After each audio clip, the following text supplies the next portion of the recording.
سرکو مردنی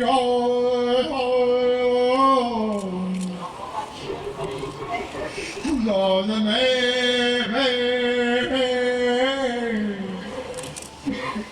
فهمکو برارم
روانشاد استاد برومند در مرکز حفظ اجرای موسیقی که اون موقع با پشتکاری ایشون تأسیس شده بود، خود ایشون استاد مخصوص اونجا بودن و تدریس میکردن و یه عده از بچه‌هایی که استعدادی داشتن مثل آقای لطفی، مثل علیزاده، مثل زلفنون، خیلی تعداد دیگه از بچه‌ها اینا رو دعوت کرده بودن، اومده بودن در اونجا و از استاد شیوه نوازندگی اواخر قاجار رو که مربوط به خاندان میرزا عبدالله میشه، ایشون میخواستن که به این جوان‌ها یاد بدن که اون نوع نوازندگی و اون شیوه نوازندگی موسیقی ردیفی بمونه و از بین نره.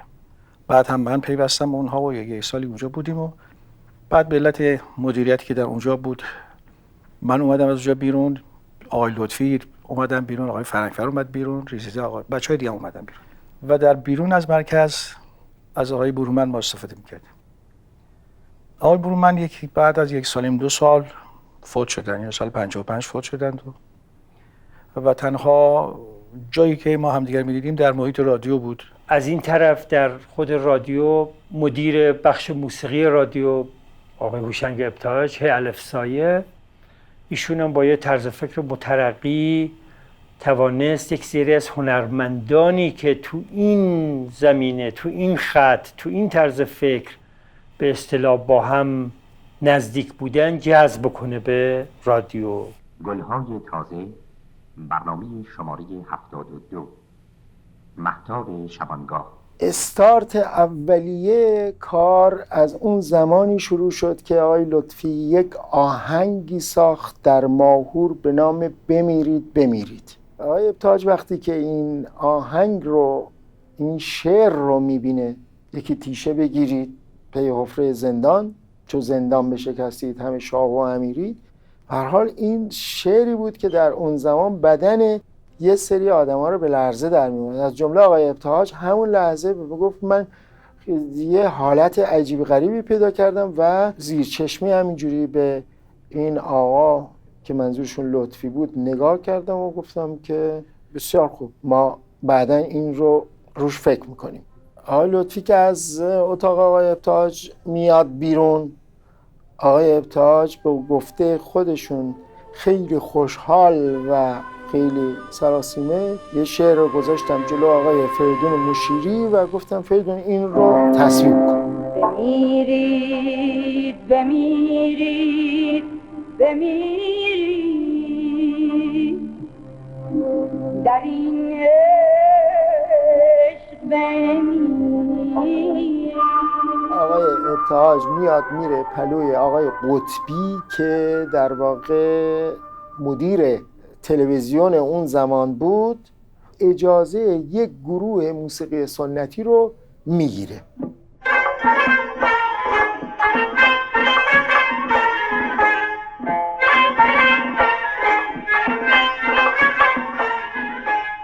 در سال 1352 تأسیس شد و متشکل بود از تعدادی از دانشجویان رشته موسیقی هنر زیبا رشته ایرانی که به سرپرستی محمد رضا لطفی. یه بار از آقای لطفی پرسیدم ملاک شما چی بوده برای انتخاب این بچه‌ها؟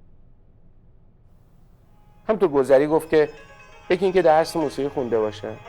اون موقع زیاد نفهمیدم، الان میفهم، یعنی اینکه اعتماد به نفس لازم رو داشته باشم برای اینکه بگم من موزیسین هستم. دومی که میگفت نون مطربی نخورده باشه. وقتی که طعم پول در آوردن و پول ساده و راحت در آوردن از موسیقی زیر دندون نوازنده میره، چجوری مستقیم روی ساز اون، بعد روی شخصیت اون و بالمعال روی مسیر و سرنوشت و سرگذشت موسیقی یه مملکت تاثیر گذاره.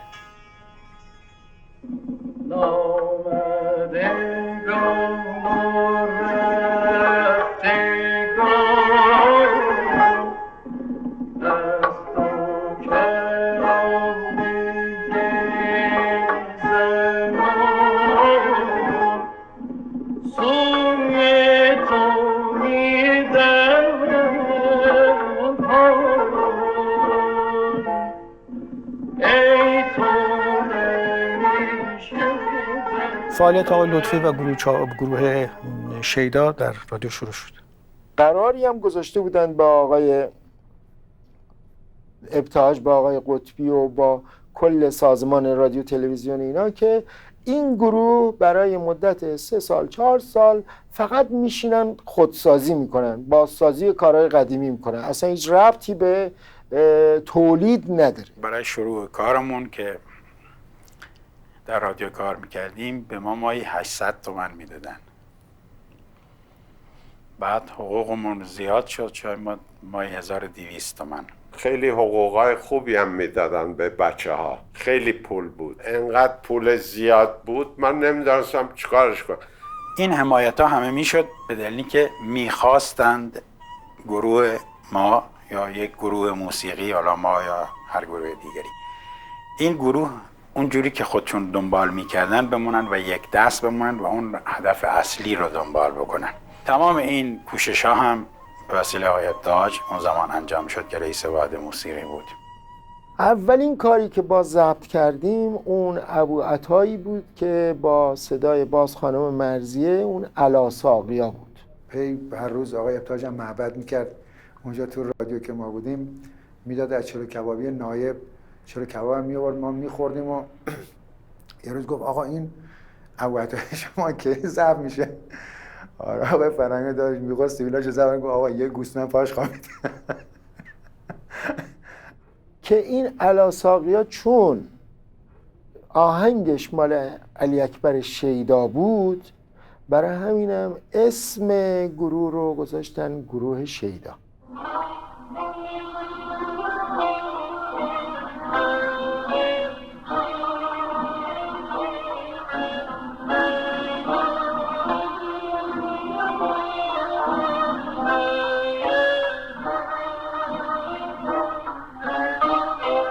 در ابتدا مثل هر گروهی که تشکیل میشه به بازسازی آثار گذشته ها مثل پیش درآمدها و رنگ ها و تصانیف قدیمی پرداختیم. حالا ببین چه پارادوکس عجیبیه که پیشروترین نیروهای اجتماعی و سیاسی دلبستگی و اقبالی نشون میدادن نسبت به یک گروهی که کارهای قدیمی رو میزنه. چون این دوره 20 ساله بی‌هویتی طی شده بود، هیچ جور نمیتونستن این صاف کنن این جاده رو، مگر اینکه مجبور شدن که باز برگردن به سرچشمه، یعنی همه باز رفتن عقب و این درست بود. در حقیقت یک عقبگردی بود که این عقبگرد در حقیقت یک اقدام مترقی بود. من همیشه میگم گروه شیدا هم یه پایگاه خوب بود، هم یه جایگاه خاصی داشت. ای خدا، ای فلک، ای طبیعت، شام تاریک ما را سحر کن. گروه شیدا رو اون موقع میگفتن و به طعنه میگفتن گروه سربازخونه ای، چون که اگه میگفتن ساعت 10 تمرین یعنی ساعت 10 تمرین باید میبود. برای اولین بار اصلا مسئله وقت شناسی وارد حوزه موسیقی ایرانی شده بود. یواش یواش در برنامه‌های مختلف مثل جشن هنر شیراز، مثل جشنواره توس.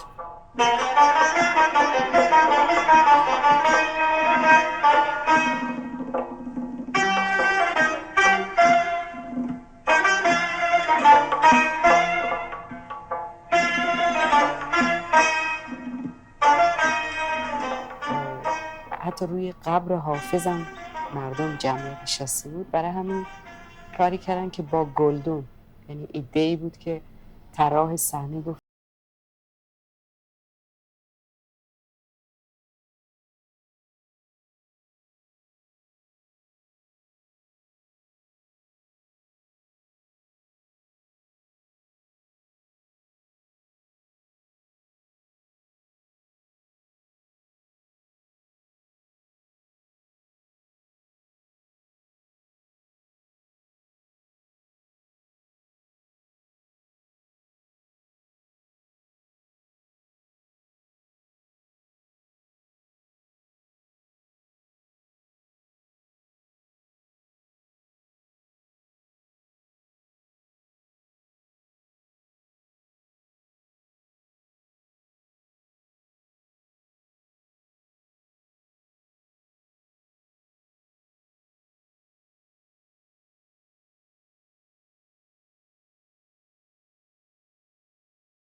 می اومد، ولی قرار بود که بلافاصله بعد از هر کاستی که تمام میشه به ضبط میرسه و دیگه کار ما تمام میشه، ما بریم سراغ کاست دیگری. یکی از این کاست‌ها به یاد عارف هست.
در واقع سایه از من دعوت کرد که من به رادیو و بقیه دوستان بپیوندم.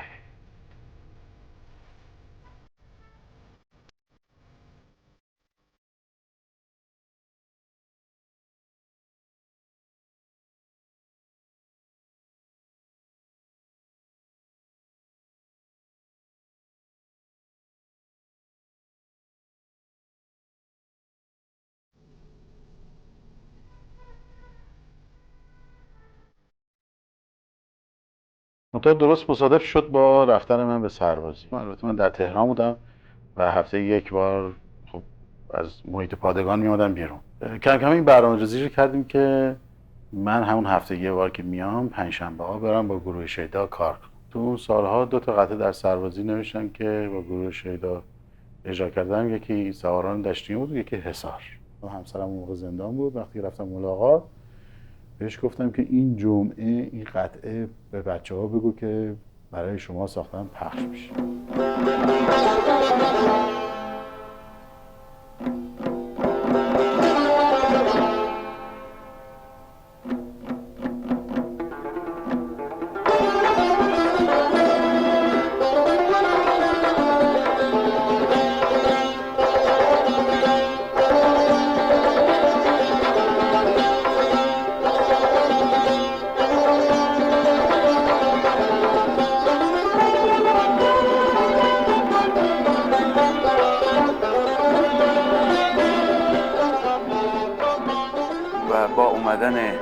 آقای علیزاده به رادیو و آقای مشکاتیان ما در کنار گروه شیدا گروه عارف رو تشکیل دادیم.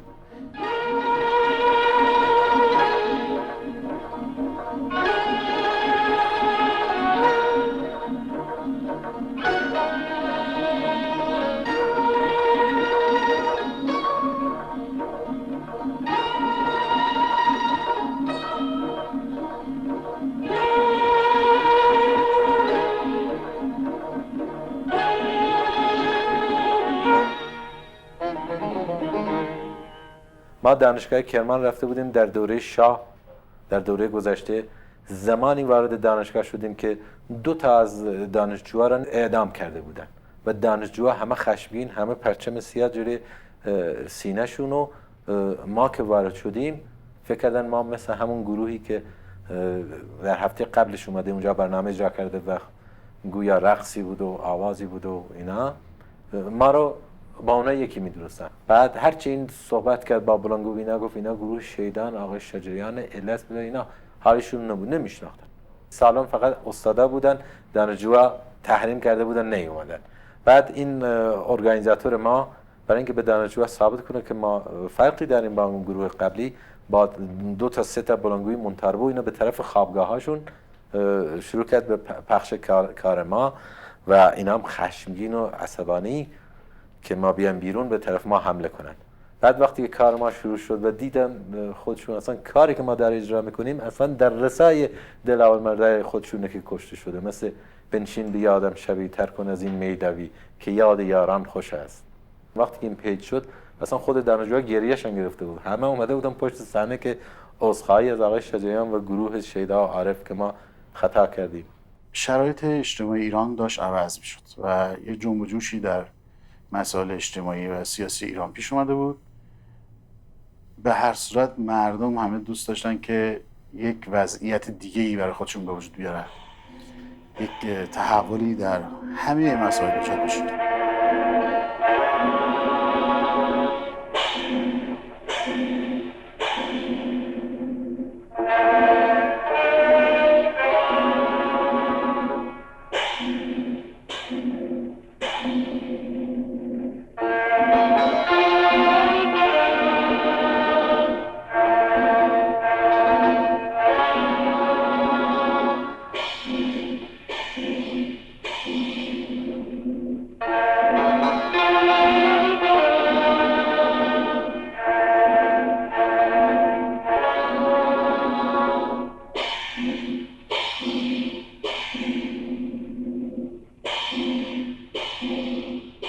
فکر می‌کردیم که ما چگونه میتونیم با موسیقی همراه این تحولات اجتماعی باشیم.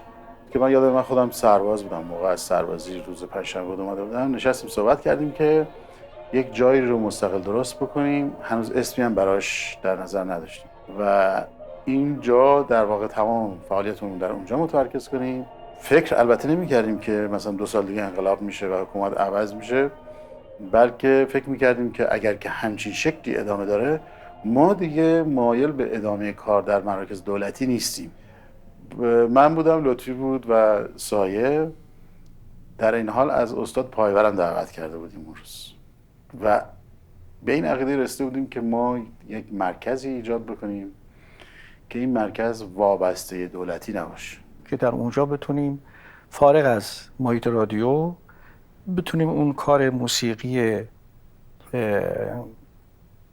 با اون کیفیت خودش رو که ما شاگردای آقای برومند در نظر داشتیم اون رو اونجا تمرین کنیم، تدریس کنیم، یاد بدیم، کار بکنیم، کنسرت بدیم، نوارد بکنیم، همه فعالیتامون رو در اونجا شروع کنیم. ولی مشخصاً مثل که یه ایده‌ای بود که مربوط به سن ما میشد، در باور اساتید قدیم نبود که اصلاً جایی غیر دولتی بشه تشکیل داد و موسیقی رو دنبال کرد. چون اولین چیزی که قبل از هر چیزی که به نظر هر کسی میاد این بود که خب چجوری میچرخه، چجوری حمایت میشه، از کجا حمایت میشه و از نظر اقتصادی چجوری میخواد خودشو بچرخونه. ما میگفتیم ما میتونیم.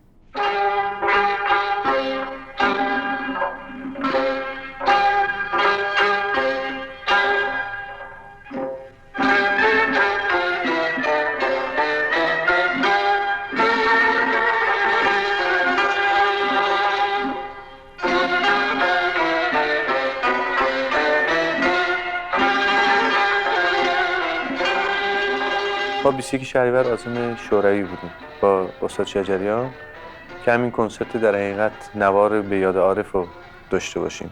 ما از طریق وزارت اطلاعات در واقع توجیه شدیم که اونجا شاید شما وارد کشور کمونیستی باشید، باید مواظب رفتار و کردار و گفتارتون باشید.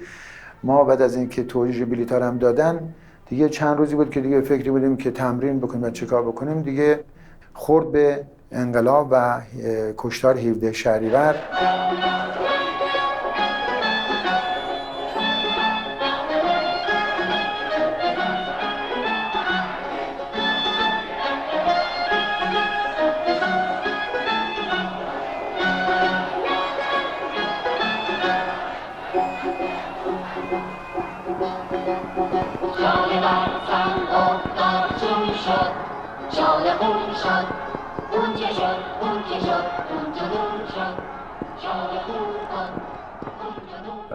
خود منم شخصا اونجا حضور داشتم، یعنی چون طراحی میکردم، موقع نقاشی میکردم، دوست داشتم که از اجتماع مردم، از تظاهرات اینا طراحی بکشم.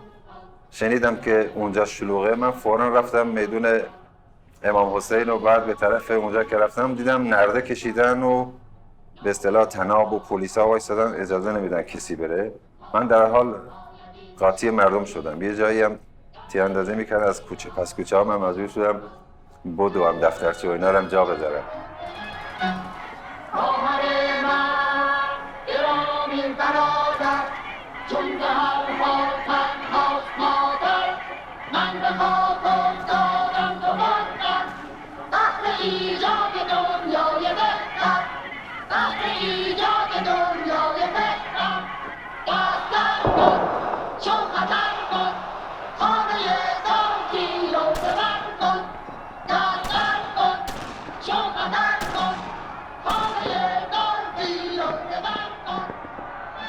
ولی بعدها مردم که همدیگه رو مطلع کردن فهمیدیم چه اتفاق و چه فاجعه‌ای پیش اومده و فردای اون روز که ما رفتیم رادیو همه مات بودیم.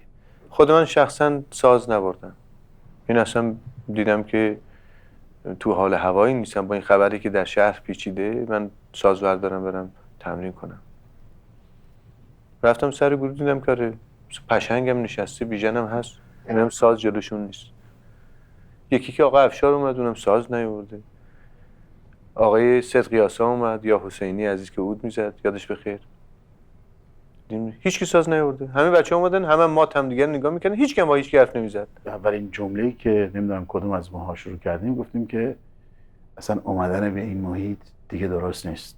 یعنی اومدن به رادیویی که مربوط به اون دولت میشه و دیروز همچین جنایتی رو مرتکب شده، دیگه اصلا نباید ما پا تو یک محیط دولتی بزنیم. یه نامه خیلی بلند بالا آقای لطفی نوشتن و که یادش بخیر آقای ابتهاج چه الف سایه نامه رو یه مقدار تلطیف کردن و دادن به آقای قطبی که اگر این نامه دست ساواک میرسید طبیعتاً مسئله ساز میشد، چون خیلی تند نوشته بود آقای لطفی. قرار بر این شد اصلا به طور کلی هممون استعفا بدیم، یعنی به خاطر اعتراض به این کشتارهایی که شده. شاید اغراق نگفته باشم، تاریخ هست و تمام نشانه ها هست که اولین گروهی که در ایران استعفا دادن رسما نوشته با امضا، گروه شیدا و عارف به اضافه آقای شجریان، خانم مرزیه، آقای رضوی سروستانی و در رأس همه اینها آقای هوشنگ ابتهاج، همه جملگی با هم متفق استعفا دادیم و به عنوان اعتراض به کشتار 17 شهریور، یعنی دقیقاً 6 ماه قبل از انقلاب، از سازمان رادیو تلویزیون اومدیم بیرون.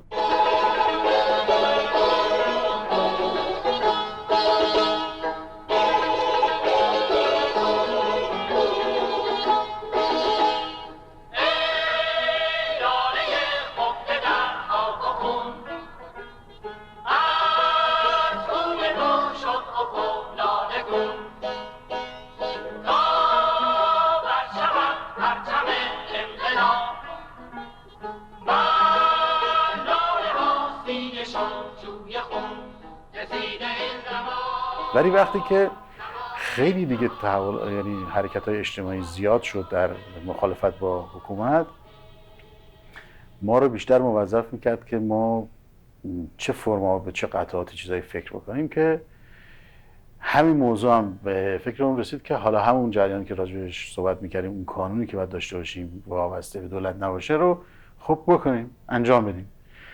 ولی از نظر سیاسی مشکل بود برای اینکه تجمع نمیشه کرد. لطفی یه خونه‌ای داشت در خیابان امیرآباد که یک زیرزمینی داشت. این زیرزمین خیلی ارزش کم بود که این زیرزمین و بچهای گروه اسمش گذاشته بودن اتوبوس. واقعا ما همدیگه رو نمیدیدیم. بچه‌ها روبروی هم، دو تا روبروی هم توی این اتوبوس میشستیم و سرودها رو تمرین میکردیم. یعنی گروه بودیم ولی می‌بایستیم راهروی بشینیم به جای دور هم نشستن. هر کی که آهنگ میورد میگفتیم راننده امروزونه.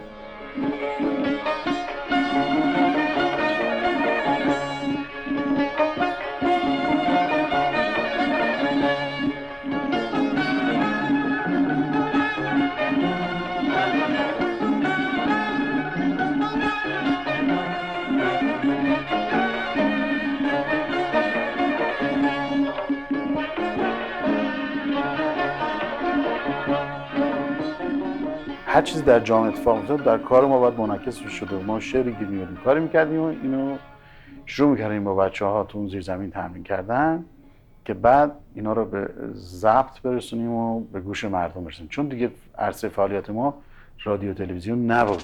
آن زمان که بنهادم، آن زمان که بنهادم سر به پای آزادی، دست خود ز جان شستم، دست خود ز جان شستم از برای آزادی. یه بر نوار رو برنامه‌اش من اجرا کردم، ببرشم آقای ناظری، و اون موقع نوار مسیرش که آماده شد جایی دیدیم ما نمیتونیم ببینیم تکثیر بکنن و می‌خواستیم این نوار زودتر برسه دست مردم در همون جریاناتی که داشت انقلاب شد. هر کسی که دک داشت اون موقع، یعنی حتی از دوستا، از غریبه، هر کسی، حدود 20 تا 30 تا دک قرض کرده بودیم، همه آورده بودن تو زیرزمین. ساعت گذاشته بودیم نوبتی، هر کسی یه ساعتی کار میکرد تا صبح که این دستگاه کار کنه و فرداش همین بچه‌هایی که اینا رو اجرا کرده بودن پخش میکردن در خیابون‌ها و اینا رو میدادیم توی دانشگاه‌ها. فکر می‌کردن از خارج میاد، به اصطلاح کنفدراسیون خارج، دستی که اصلا اینجوری نبود. شب است و چهره میهن سیاهه،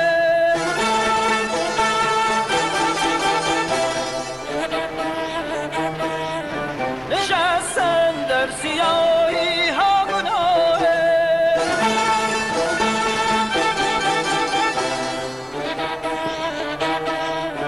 تفنگم را بده تا ره بجویه، هر که عاشق پایش بناهه. همه بودن سر وقت اومده بودن، ولی شکارچی دیر کرده بود. شکارچی هم اتفاقا خیلی آدم سر وقتی بود، دیر کرده بود و هی من عصبانی کرده بود که الان مثلا داریم تمرین کنیم چرا نیست، چرا دیر کرده. از در که رسید قبل از اینکه متوجه باشم چرا دیر رسیده شروع کردم دعوا کردنش، چرا سر وقت نمیده، چرا. یهودم دستاشو نشون داد و دستاش خونی بود. بعد یک مرتبه خیلی سکوت سنگینی ما رو گرفت و گفت که آره الان من سر کوچه داشتم می آمدم که مثلا حالا یکی رو تیراندازی کردن سربازا و ما الان جنازه هم میکرد. دیگه همه مدت طولانی همینجوری محبود شکارچی رو نگاه میکردیم. بعد خیلی متأثر شدیم. حتی بعدش خیلی جالبه که همش تبدیل به انرژی میشد در ما.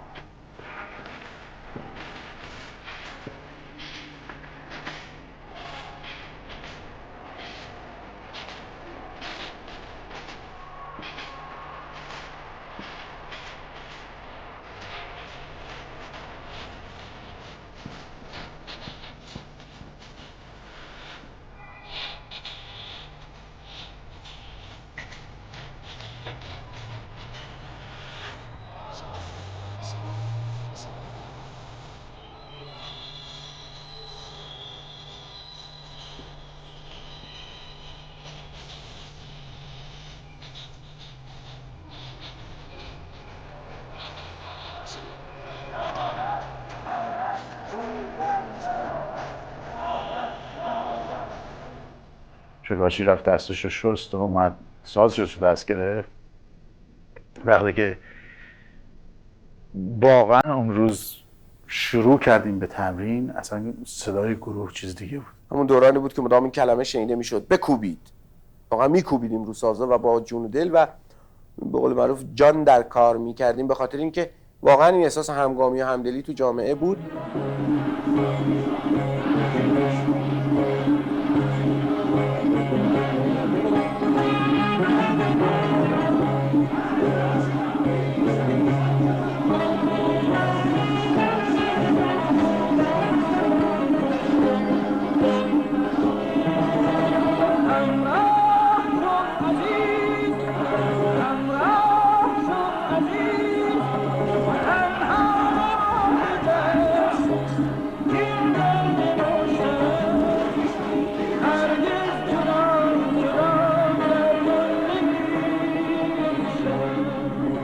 دورانی بود که میبایستی همینطور که جامعه از یک در واقع جایی که بر اون ایستاده بود حرکت کرده به جای دیگه رفته، یا یک شکافی برداشته یا یک جهشی کرده، هر چی اسمشو بذاریم، واقعا تو زمینه موسیقی هم تمام کسانی که دارای ذوق و سلیقه بودن متأثر از یک درجه در درجه اول شرایط اجتماعی و بعدم تأثیر پذیرفتن از بسیاری از هنرمندای دیگه تو زمینه‌های دیگه، یعنی مثل نقاشی، شعر، تئاتر، همه اینها و فیلم. به هر حال موسیقیدان هم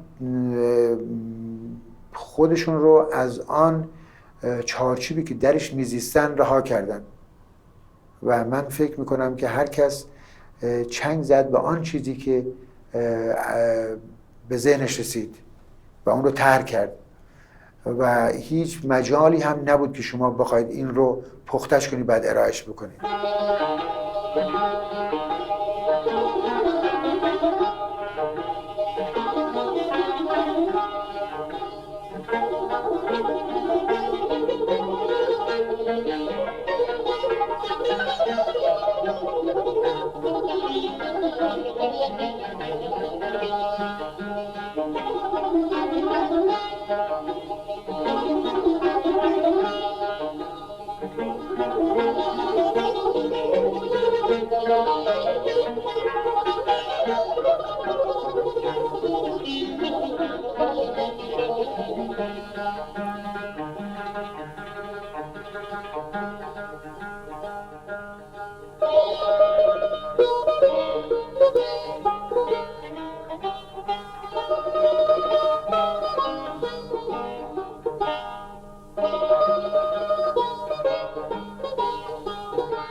چگونه موسیقی ما همپایی کرد با این جریان تحول اجتماعی یا انقلاب؟ چون موسیقی غیر از یه موارد خاصی در مشروطه، موارد بسیار اندکی، معمولاً در حاشیه تحولات اجتماعی حرکت میکرد. جامعه یک چیز دیگه میخواست، اتفاقات دیگه توش میافتاد، انگار که ما رو یهو تنها ول کردن وسط یک عرصه‌ای که حالا ما باید خودمون رو با آزمایش میگذاشتیم که آیا میتونیم جواب بدیم به این موضوع. دانایی در نزد موسیقی‌های سنتی ما یا اهل موسیقی سنتی ما یک معنی داشت تا قبل از اون، احاطهشون به فرهنگ عمیق و وسیع و گسترده عرفانی ایران.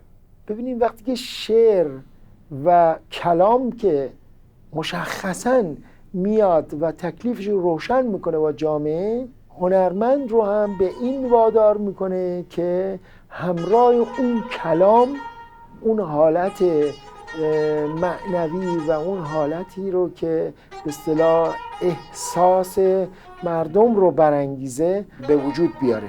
در گرماگرم انقلاب میبینیم که مدیوم یا واسطه انتقال پیام از شبنامه تبدیل میشه به نوار کاست.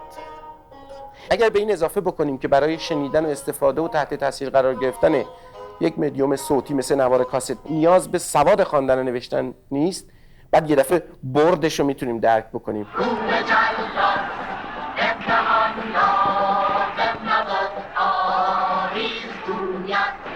اون که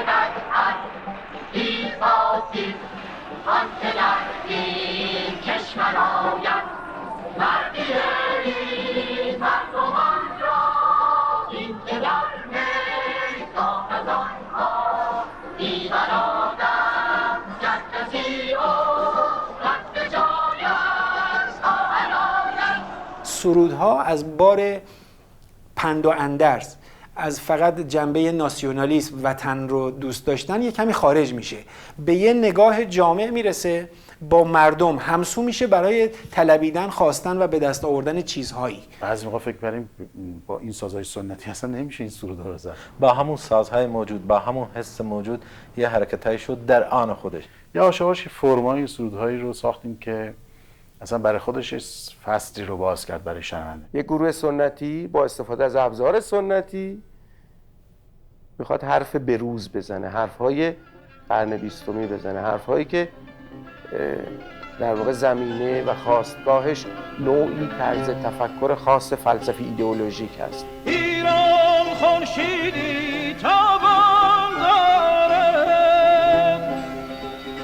با جان پیوندی پنهان دارد، مهرش جاویدان با دل پیمان دارد، دل پاس پیمان دارد تا جان دارد.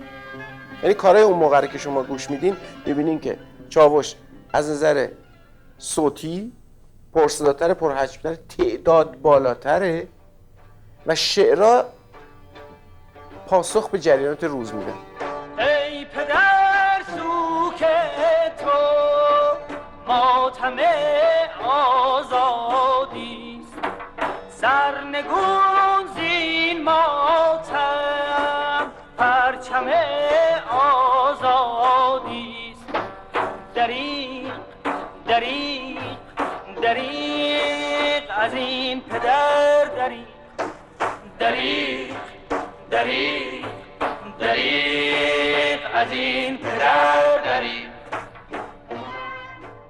و تک تک آثاری که در چاوش به وجود اومده همشون یک تاریخچه‌ای پشتش هست که به چه علت این قطعه ساخته شده، در چه شرایطی بوده و کاربرد هنری و اجتماعیش چی بود. موسیقی نوعی نبود، ولی با شرایط اجتماعی سیاسی فرهنگی همون زمان بود. کسانی که از اون دوره خاطره دارن و با اون دوره در واقع زندگی کردن، نه جوانی که امروز اصلا آشنا نیست به اون فضای اون موقع، فقط اون آدما میتونن موسیقی رو گوش کنن، اونم به خاطر به عنوان خاطره، ولی به عنوان موسیقی به نظر من نمیشه گوش کرد دیگه اون کارا رو. ملودی ها میشه گفت در قالب ردیف باز حرکت میکردن به خاطر حضور لطفی، به خاطر احاطه لطفی و به خاطر اینکه ذهن لطفی ذهن تربیت شده ای بود و تکنیک بچه‌ها تکنیک تربیت شده ای بود در سیستم موسیقی سنتی، آنچه که تاکنون بود.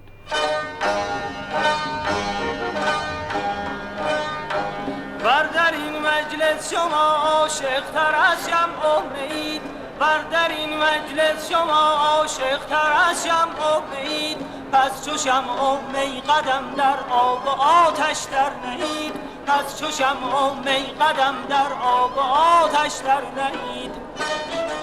آشتی دادن این دوتا اسبی که پشت به پشت میدون و اصلا فرار میکنن، یعنی اون موسیقی که به هر حال در ذات خودش آرامش، سکون، تمرکز و به قول اون موقع میگفتن در بداهه نوازیاش به دنبال تجدید خاطره ازلی است و به دنبال اینه که لحظات کشف و شهود و اینها رو منتقل بکنه. این موسیقی با این ادعاهای خیلی عمیق و عجیب غریبی میخواست بیاد یه چیزای خیلی خاکی و زمینی رو مطرح کنه. ما دلیرانه به تاریکی شب تاختیم، ما دلیرانه به تاریکی شب تاختیم، طرح نابودی شب تا سحر انداختیم، طرح نابودی شب تا سحر انداختیم.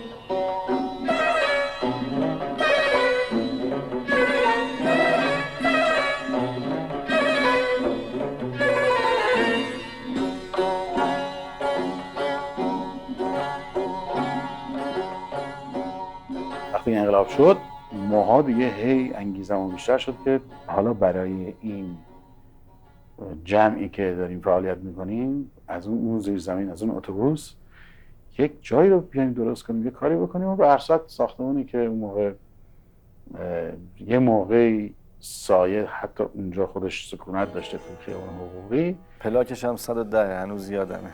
از جمله شماره تلفنش 75 24 20.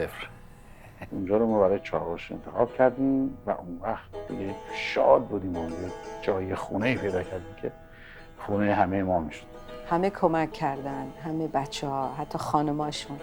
یکی پرده میدوخت، یکی به هر حال وسایل آشپزخونه تهیه میکرد و خیلی خوشحال بودن. که در سال 1358 این مؤسسه تشکیل شد و اعضاش هم کاملا یه چیزی حدود 20 نفر تا 25 نفر بودن. تو 3 طبقه بود که ما یه طبقه شو کارگاه سازسازی کرده بودیم، یک طبقه شو آموزش موسیقی و کارهای گروهیمون، کنسرت‌های داخلی خودمون توی یه طبقه از اونجا اجرا می‌شد. کم کم نشستیم، اساسنامه براش نوشتیم، دارم شورا انتخاب کردیم و بلافاصله تمریناتمون رو در اونجا شروع کردیم. اساسنامه‌ش هم این بود که هدف کار فرهنگی، ترویج موسیقی از طریق کلاس‌های آموزشی و تولید اعضای کانون چاووش.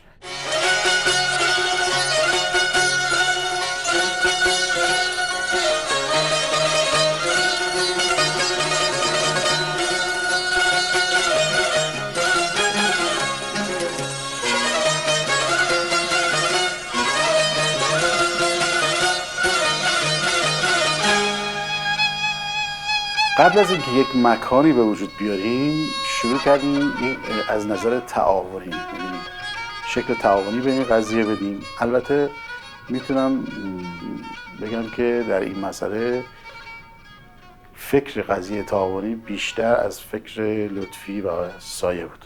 یعنی در واقع از آقای لطفی گرفته، از بنده گرفته، از تمام بچه‌های تک تک گروه شیدا و کانون چاوش گرفته تا خانم انگام اخوان و خانم سیما بینا که عضو اونجا بودن، همه ما 2000 تومان 2500 تومان از صندوق اینجا حقوق میگرفتیم و چشداشتی نداشتیم. هیچ کدومشون فکر نمی‌کردن چجوری میخوان گذران زندگی کنن، همه فقط به موسیقی فکر می‌کردیم و اینکه بتونیم این حرکت رو حفظ کنیم. ماها اون موقع خب سن و سالمون کم بود، مسئولیت اونجوری نداشتیم، مجرد بودیم، تنها بودیم، با اون زندگیمون میگذشت. هیچکی کارمند موسیقی نبود، همه عاشق موسیقی بودن، همه می آمدن که این کار رو خوب ارائه بدن. هیچ کس نمیپرسید این نوار چقدر درآمدشه، کجا فروخته میشه، به چه شکلی میاد. هیچ کس براش مطرح نبود که اسم کی بالا و پایین نوشته میشه. و خیلی سخت آدم به این میتونه برسه توی گروهی که شما مثلا توی کار بکنن بعد این یه نفر مثلا واقعا براش اهمیت نداشته باشه که چقدر دستمزد میگیره. فضای مملکتی هم یه جوری بود که اینجوری ایجاب میکرد که مثلا فرض کن باید همه بتونن حرفشون رو بزنن. یعنی ما دموکراسی و حقوق دموکراتیک رو زندگی کردیم. کانون چاووش کسی از بیرون نگاه میکرد فکر میکرد که به صورت دموکراتیک و عادلانه اداره میشه، ولی شما در همین چیزا معنویش نگاه بکنید، مثلا تکنوازی ندادن به اعضای دیگه یا اجازه ندادن به کسی دیگه مثلا تصنیف بسازه، یعنی مونوپول 3 نفر بشه، این دموکراتیکه. این جو احساس نمیشد که میدون داده بشه که آدما اون چیزا درونیات خودشونو بتونن ظاهر بکنن. اسمش این بود که آقای مثلا ایکس و ایگرگ و لطفی و آقای ابتهاج و نمیدونم دیگران می آمدن سر میز شورا میشستن و به صورت شورایی این کار، ولی وقتی که آقای ابتهاج یه چیزی میگفت، ولی وقتی که آقای مثلا لطفی یه چیزی میگفت، اگر نظرشون این بود که اون کار انجام بشه اون کار انجام میشد.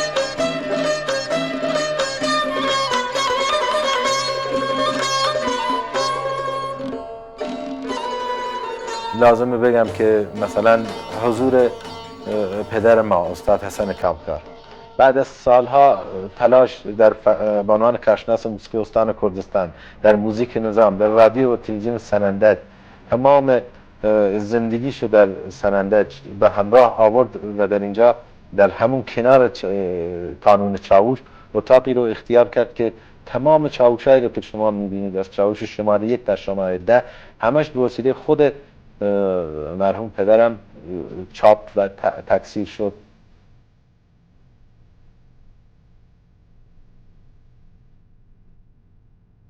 بهتون بگن که توی دوره‌های ما خودمون نوارها رو توی اینا می‌ذاشتیم. نوارها رو توی کارتون می‌ذاشتن، مثلا 100 تا 200 تا بستگی به توانایی بچه‌ها داشت. حتی دوستام کمک می‌کردن. دختر پسر فرق نمی‌کرد.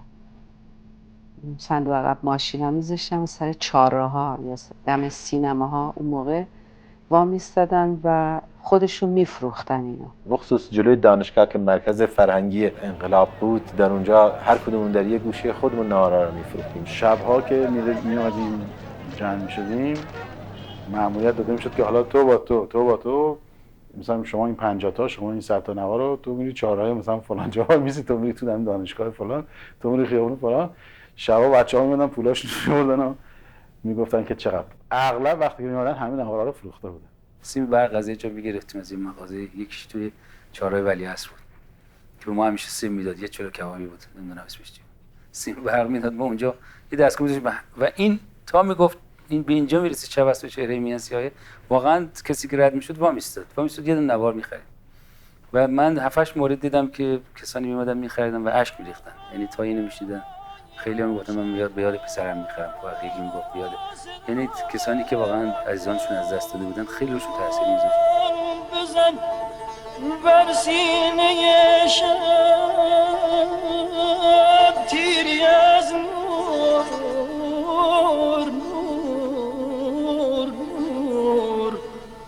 گل خورشید را گل خورشید را مهمان ما. به خودم گفتم چون با مردم بیشتر در ارتباط هستم برم تو قلب مردم نوار بفروشم.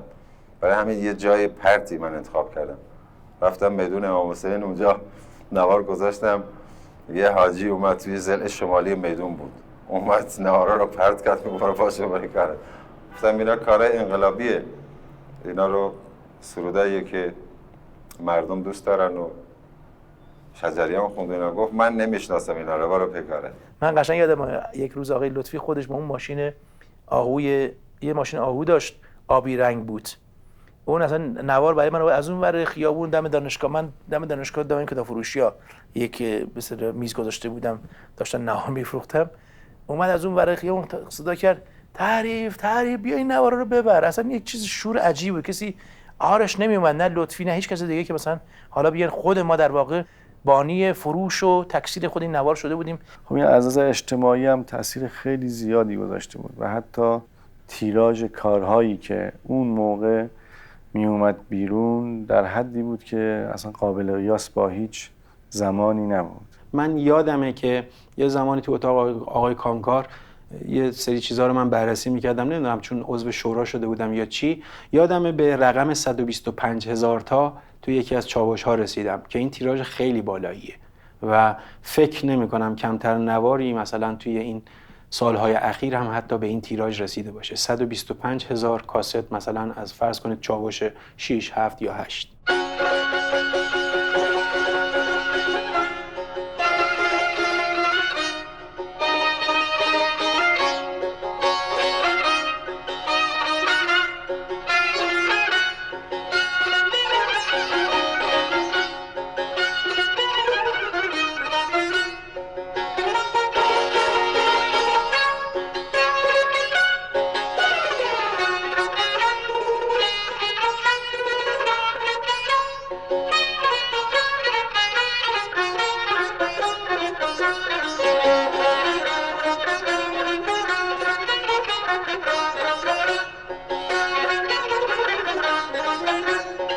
تمام موسیقی دوره شاه ممنوع شد، اصلا حرام شد و اون موقع در اون زمان حتی تا سالهای اول و دوم احساس میکردیم باید الان تولید کنیم، الان وقت تولیده.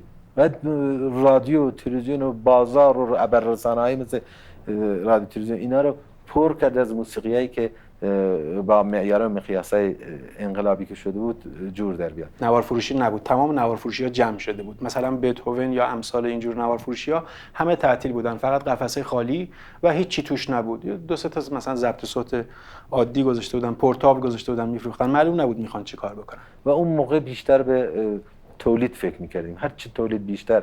خب وسواس هم داشتیم، مسلما نمیشد. به قول دوست عزیزمون آقای مشکاتیان میگه موسیقی که لوله پولیکا نیست همطوری از کارخانه بیاد بیرون، لازمه بهش فکر کنی، حتی انتخاب شعرها، انتخاب ملودی ها، تمرینش، اجراش، ضبطش با اون کیفیت ضبطای اون موقع. در این شرایط و فضا تنها جایی که به طور جدی یه تشکلی داشت، یه عده دور هم دیگه جمع شده بودن و کار میکردن و تولید میکردن و اون تولید رو در حقیقت تکثیر رو پخش میکردن، چاوش بود. اولین برنامه رو من یادم با گروه عارف خواستیم بزنیم در دانشگاه علم و صنعت که درست مردمم در سالن بودن تا درست اون اوایل انقلاب که وقتی که کنسرت میخواست شروع بشه یه عده با چوب و چماق و چاقو و اینا ریختن و هم زدن و حتی قصد زدن ماها رو داشتن که ماها رو سوار مینیبوسی کردن و از اون محیط دور کردن و نذاشتن کنسرت. هر چقدر که نمیگذاشتن ما مصمم‌تر میشدیم که اجرا کنیم. تقریبا میشه گفت برنامه‌ای که اجرا می‌کردیم توی یه برنامه تو گرگان بود، تو مشهد بود، اکثرا با طرز و لرز بود، ولی خب خیلی دوست داشتیم اجرای زنده داشته باشیم. بالاخره در دانشکده هنرهای زیبا برای که دانشجوها تصمیم گرفتن که حفاظت این کنسرت رو به عهده بگیرن و همین کارو کردن. و خب اون موقع هنوز پلیس یا نیروی انتظامی وارد دانشگاه نمی‌شدن، نمیتونستن بشن و دانشکده هنرهای زیبا و آمفی‌تئاترش خیلی کوچیکه، 300-400 نفر بیشتر جا نمیگیره. بدون اغراق تمام اون حیات بیرون هر بلندگو گذاشته بودن، مردم میشدن و چه جمعیتی.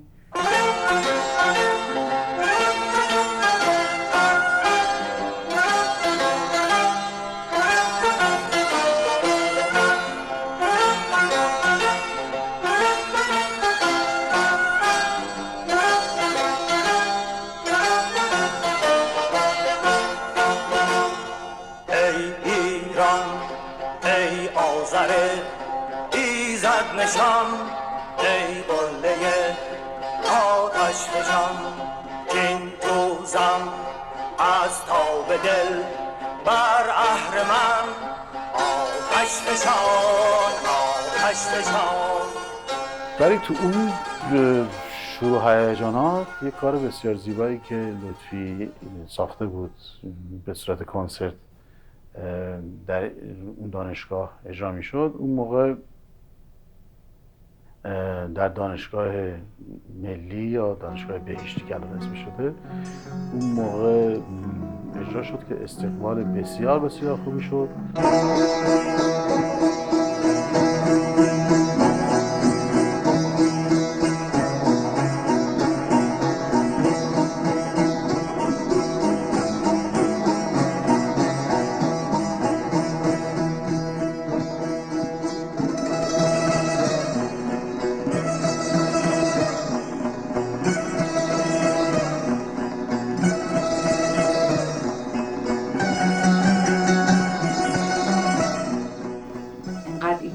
عظیم بود و بچه‌ها با عشق و هیجان این برنامه رو اجرا کردن که بعضی‌ها رو واقعا احساس می‌کردم و کنارم نشستن که گریه می‌کردن.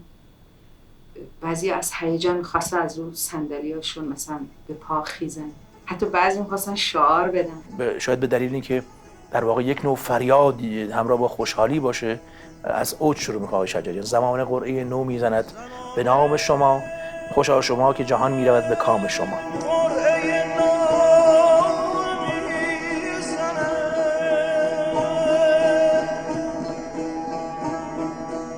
زمان قرعه نو میزند به نام شما. یه روز دیدم آقای لطفی آمد خیلی باش خوشحاله اینها، گفت که بر اساس آهنگی که کار میکردی اکبر یه آهنگی ساختم که همین سپیده رو کار کرده بود. دم درم دم دارم دم دارم دم دارم.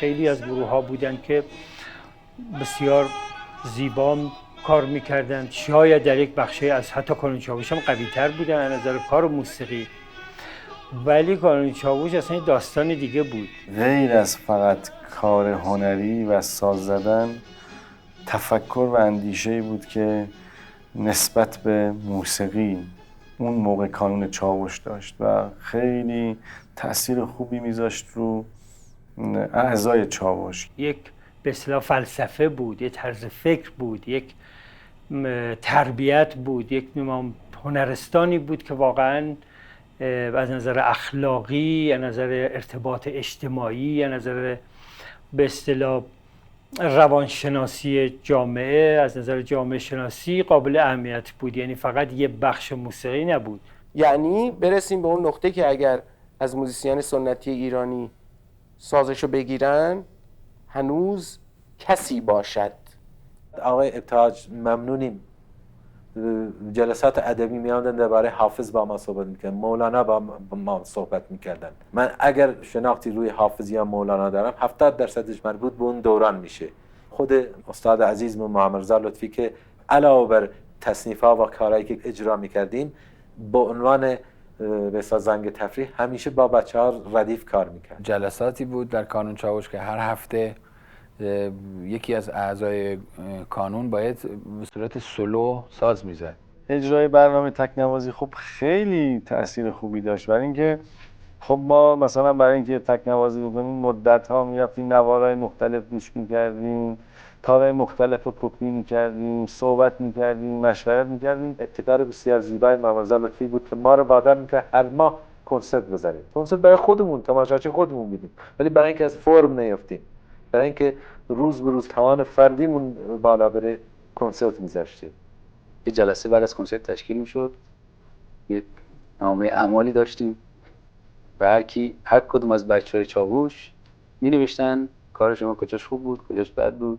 بعد گروه نوازی، مثلا گروه‌های 3 نفره 4 نفره می اومدن، حتی یه سری تماشاچی هم می اومدن از بیرون، مثلا حدود 100 150 نفر من فکر می‌کنم هر هفته یک بار تماشاچی می اومد اونجا عضو داشتن. یعنی ما نه تنها برای اعضای چاووش کنسرت‌های خانگی می‌داشتیم، بلکه برای نوازندگان غیر اعضای چاووش، مثلا حتی موسیقی کلاسیک یه بار یادم هست اونجا اجرا شد.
ولی علاوه بر اینکه کار و هدفمون را در رابطه با موسیقی دنبال می‌کردیم، کار آموزش رو هم اونجا داشتیم. تقریبا تمام سازه سنتی اونجا درس داده میشد. تعداد بچه‌ها روز به روز زیادتر میشد و کلاس‌ها گذاشته بودیم، تدریس می‌کردیم و هنرجویان زیادی می‌آمدن به کلاس‌ها مراجعه می‌کردند و خوب داشت پیش می‌رفت. خیلی هم کار کلاس‌ها بالا گرفت، کلاس‌های تار و ستار که همیشه شاگرد فراوانی براشون بود و ماها که سازمون تار و ستار بود به هر حال شاگرد کلاسمون همیشه پر بود.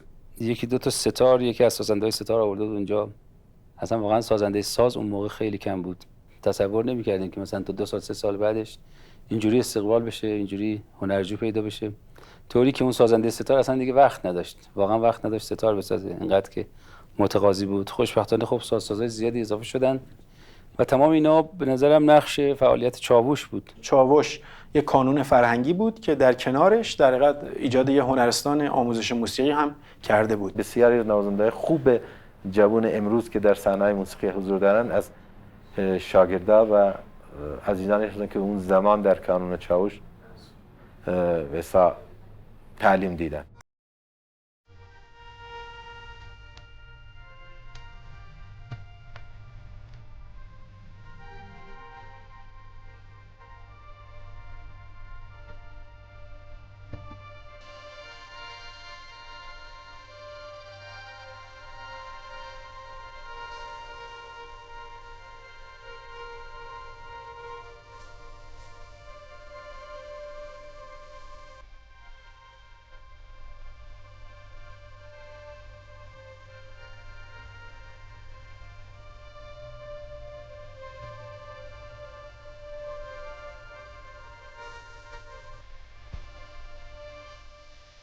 سازمان حقوقی که کانون چاوش توش بود، طبقه سومش کانون چاوش بود، طبقه بالاش این طبقه چهارمش که اشتباه نکنم شورای نویسندگان بود. شورای نویسندگان شورای پاراللی بود یا نهاد پاراللی بود که نویسندگان انشعابی از کانون نویسندگان اومدن برای خودشون درست کرده بودن. آقای بهازین و بقیه، یعنی اونایی که تعلق خاطری به حزب توده داشتن، باور اردوگاه سوسیالیستی داشتن، باور به احزاب برده داشتن و آقای سایه و بعد. حالا نه تنها ما توی یه ساختمون با هم دیگه زندگی میکردیم، بلکه دبیر شورا در یه دوره خاصی، دبیر شورای نویسندگان آقای لطفی بود که موزیسین بود، دبیر کانون چاوش آقای سایه. یک جوری به هر صورت فضای سیاسی چپ رو به ذهن متبادر میکنه. اما در چاوش، در اساسنامه چاوش قید شده که چاوش به هیچ گروه و به هیچ حزبی وابسته نیست. ولی من حس کردم که یه مقدار چاشنی سیاسی داره پیدا میکنه و نمونهش هم همون کنسرتی بود که سال 58 در دانشگاه ملی گذاشتن که من شب قبلش خبردار شدم که کسانی که این کنسرت رو در اونجا گذاشتن و دعوت کردن شناخته شدند و در کار سیاسی و ورود خاص سیاسی هست. اون مکانی که حالا سالن کنسرت بود، فرض کنید مکان ورودی مدعوین بود، وارد شدم دیدم که ای داد بیداد، همه چیز دست حزب توده است.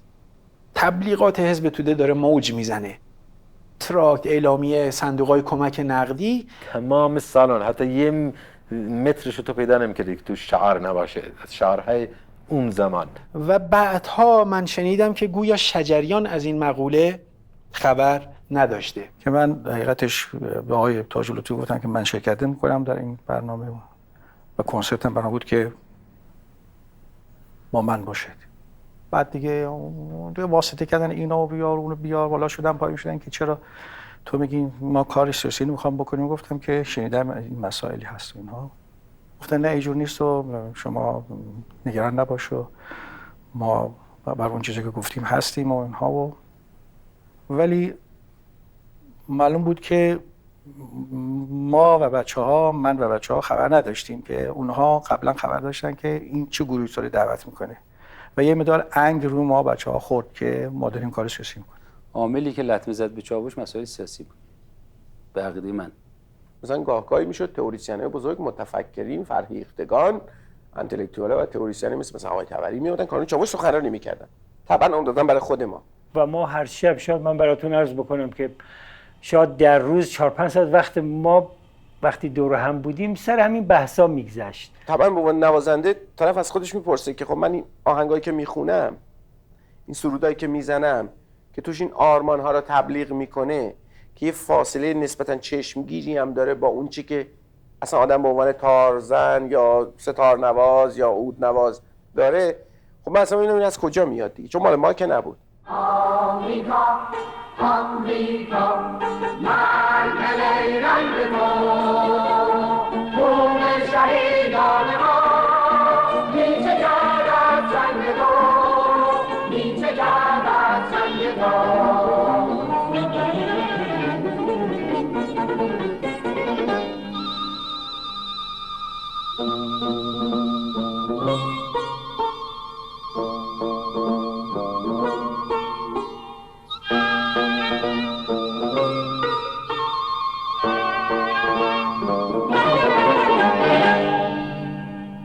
چند نفری اساساً آنچنان دل مشغول این مسائل سیاسی اجتماعی و این آرمان خواهی نبودن، دغدغه اصلیشون چنین نبود.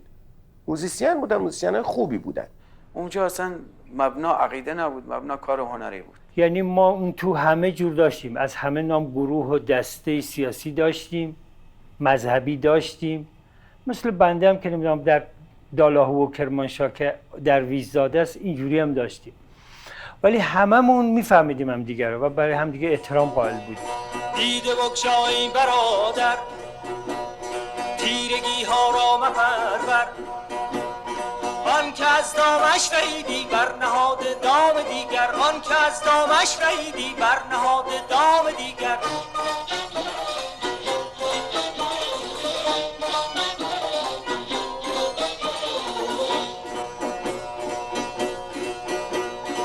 دشمنت کین آفریده، کین از دین آفریده، او که از هر در بتازد بر مه و اختر بتازد، او که از هر در بتازد بر مه و اختر بتازد. چون تو را آشفته بیند بر تو آسان تر بتازد، چون تو را آشفته بیند بر تو آسان تر بتازد، چون تو را آشفته بیند بر تو آسان تر بتازد، چون تو را آشفته بیند بر تو آسان تر بتازد.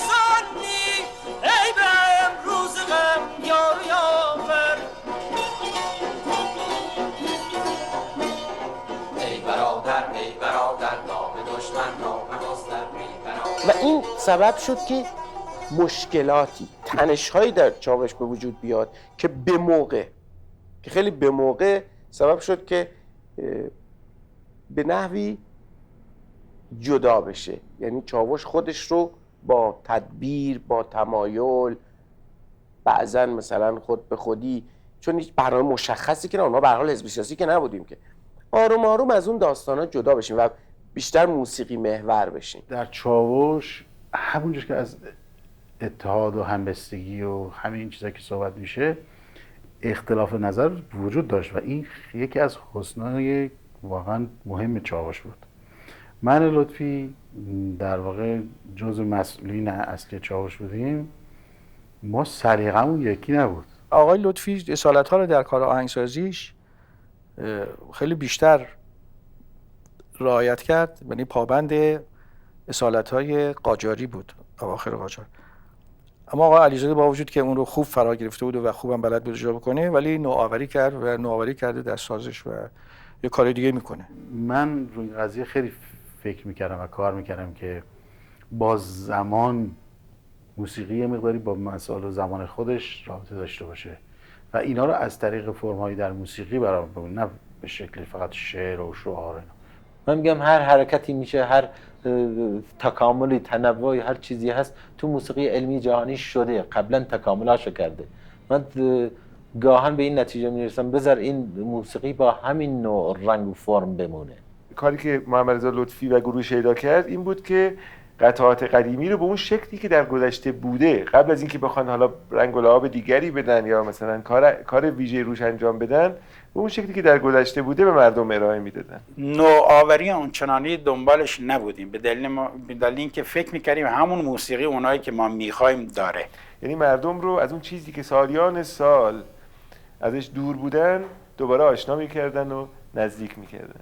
با همون میتونستیم راحت حرفمون رو بزنیم و ارتباطمون رو با شنوندمون برقرار کنیم و به همین ترتیب شنونده های خودمون رو داشته باشیم. کارهای گروه شیدا مثلا یه چیزی بوده 1 ساعت و نیم، 2 ساعت، 1 ساعت و نیم این برنامه ادامه داشت، متنوع بود و از تمام گوشه‌های موسیقی سنتی ما استفاده میشد. گروه شیدا اولا از نظر کار همنوازی گروه ویژه‌ای نبود، یعنی متکی بود به محمد رضا لطفی. نوازنده‌هایی که اون دوره تو گروه شیدا می‌زدن همه اساتید امروز هستن، ولی به هر حال جوان بودن اون موقع و هنوز تجربه کار همنوازی و گروه نوازی به این شکل امروز هیچ کدوم از ما نداشتیم. حتی این خط فقط توی کانون چاوش هم نبود، مثلا در مرکز حفظ اشاعه هم بود که مثلا خب به هر حال اونا هم خیلی کار میکردن، یا گروهایی که خود تو رادیو بودن، گروه آقای پایور، اینا خیلی زحمت میکشیدن و کارشون هم خیلی خوب بود. کاری که ارائه میدادیم به هیچ وجه از نظر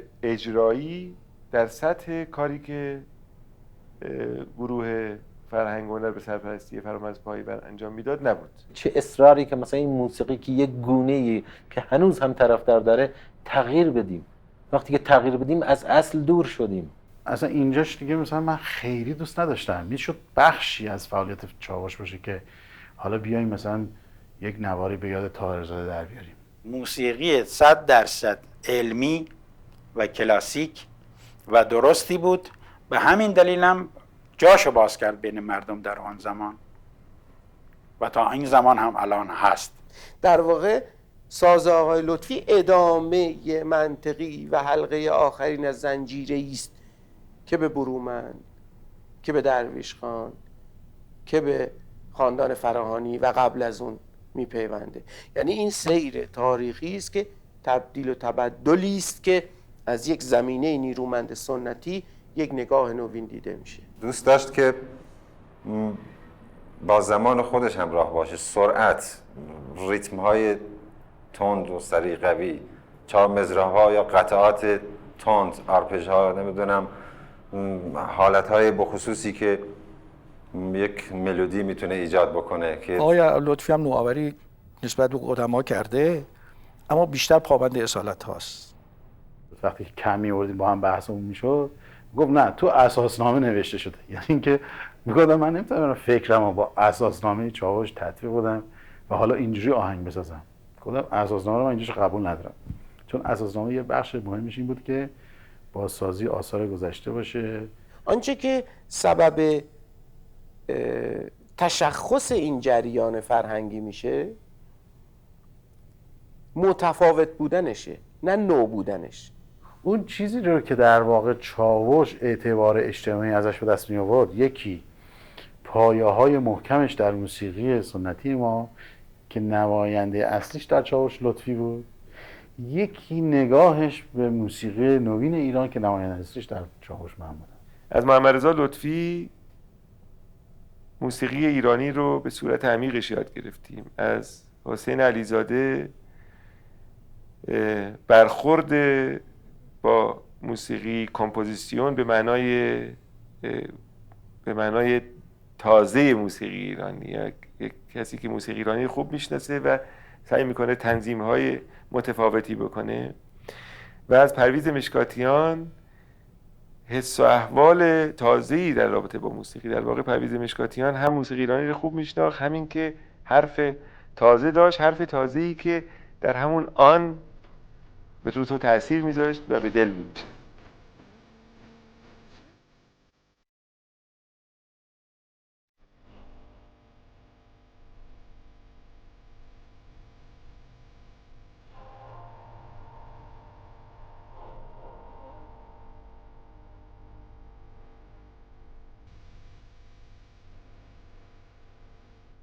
یه دفعه توی خود کانون نشسته بودیم، داشتیم تمرین میکردیم، اتفاقا یه قطعه خیلی پرتحرکی هم بود. محل تمرین یه پنجره خیلی بزرگی داشت و رو به پنجره بچه‌ها نشسته بودن، گروه، من رو به گروه پشت به پنجره نشسته بودم و داشتم این کار رو باهاشون تمرین میکردم که یک مرتبه یک صدای وحشتناکی اومد و یهو همه اینا مات شدن. توی همینجوری پنجره که داشتیم نگاه میکردیم تمرین میکردیم، یهو دیدیم یه میگ عراقی اومد.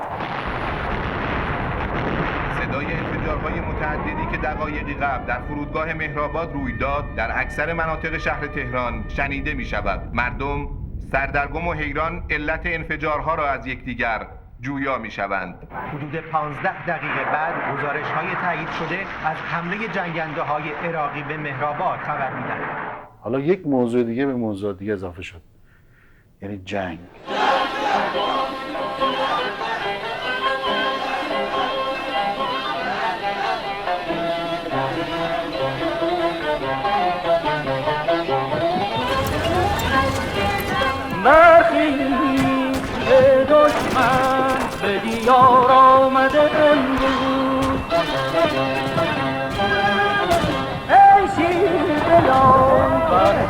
آمده من یادم که منتظر تاکسی و ماشین نبودم، بعد یهو حمله هوایی شد و یه وانتی اومد سر صف اون اتوبوس. من جزو مسافرها ریختم تو اون وانتو که تو مسیرش برسم به خونه. تو راه که میرفتم تو همون وانت قطعه خاموشی رو با خودم زمزمه کردم که اون موقع سیاوش کسرایی شعرش رو گفته بود.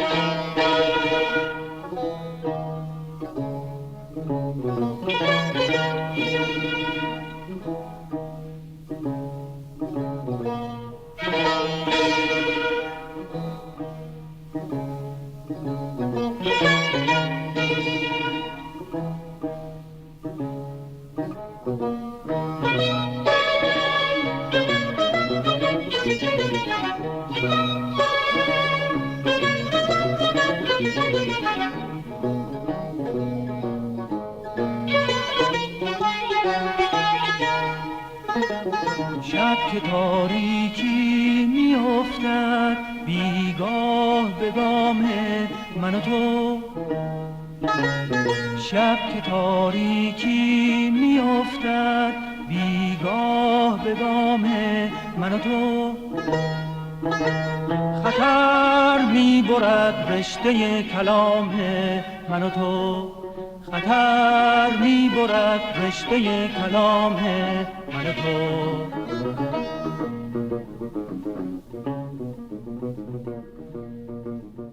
من یک رفیق خیلی عزیز، خیلی عزیز و فامیل خیلی عزیز و همسن خودم که سروان بود، سروان ژاندارمری بود، ایشون شده بود رئیس پلیس راه خرمشهر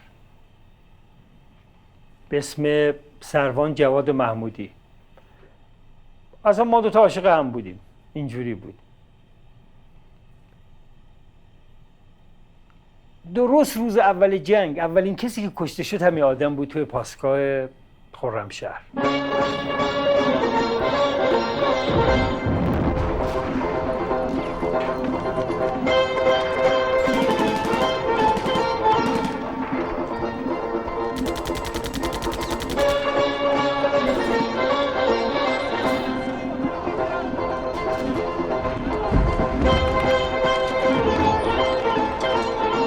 خیلی برای من سنگین بود کشته شدن اون و تو کرمانشاه که تشییع جنازش بود رفتیم، به محضی که این آوردن من همینجوری توی ذهنم گفتم میگذرد کاروان روی گل ارغوان، قافله سالار و اون سرو شهید جوان. میگذرد کاروان روی گل ارغوان،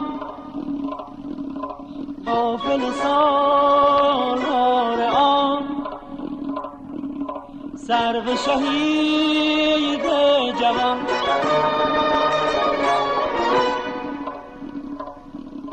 در غم این عاشقان چشم فلک خون فشان، داغ جدایی به دل آتش حسرت به جان.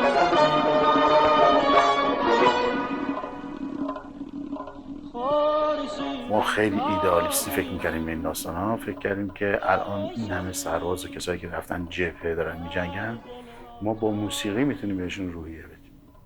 اون موقع من لطفی دانشگاه درس میدادیم، خواستیم از دانشگاه که به ما یه امکاناتی بده که حالا امکاناتی که یعنی ما یه جوازی داشته باشیم که بتونیم بریم به جبهه‌ها. حتی من لطفی با اون آقای شواهنگی که در رشته تجسمی درس میداد، لطفی اون موقع یه ماشینی داشت، از این ماشینای آهو بهش میگفتن، اونو گل مالیدیم راه افتادیم از تهران رفتیم اهواز.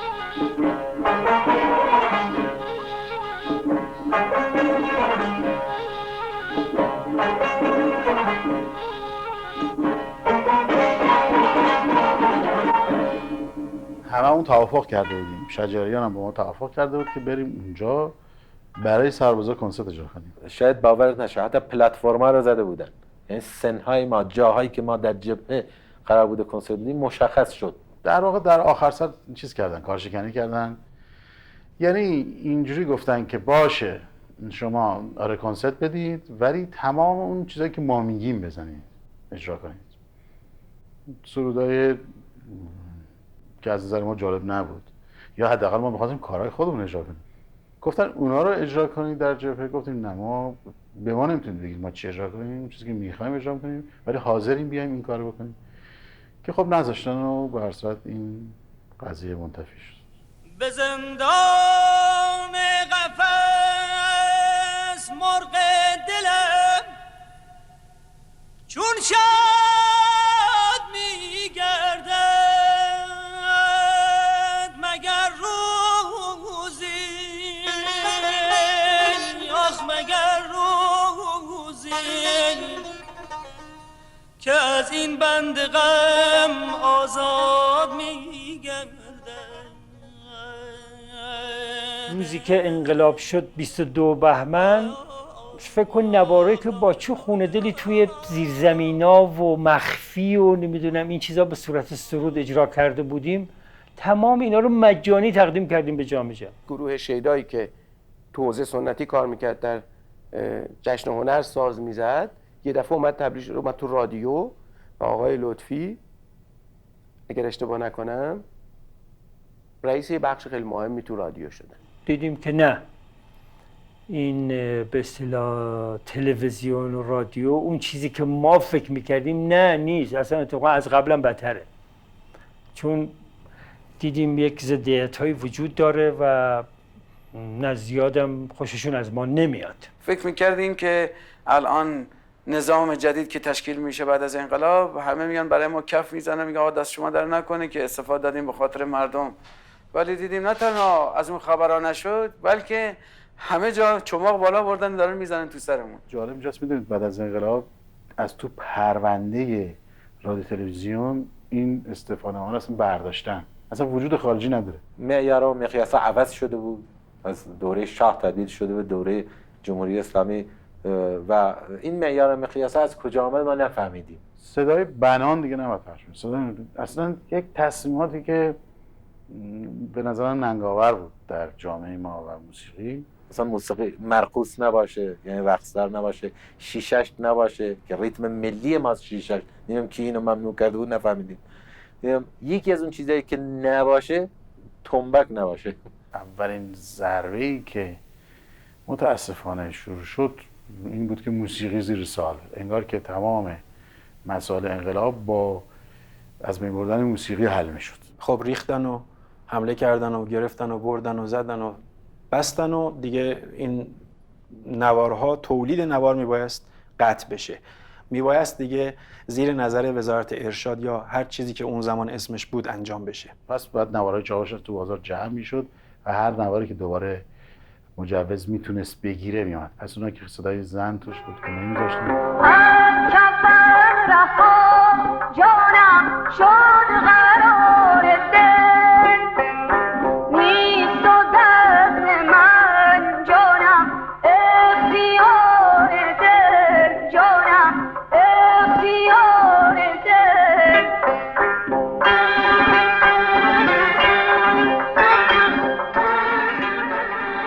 زمانی که داشتیم کار میکردیم، حالا قرار بود که آلبوم 5 پخش بشه، مقدار پخش شد که قرار بود داشتیم کار میکردیم، سگار رو با آقای لطفی کار میکردیم، دشتی رو با آقای مشکاتیان.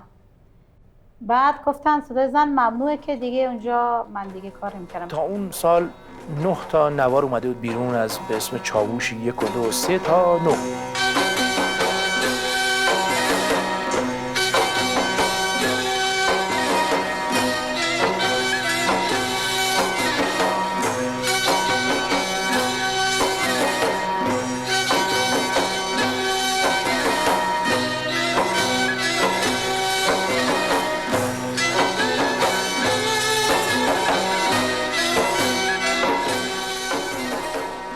بعد از انقلاب دوباره رفتید به رادیو و بعد از یه مدتی بعد از همین دوران دوباره همه میشه گفت محترمانه استعفامون دادن و ما خارج شدیم.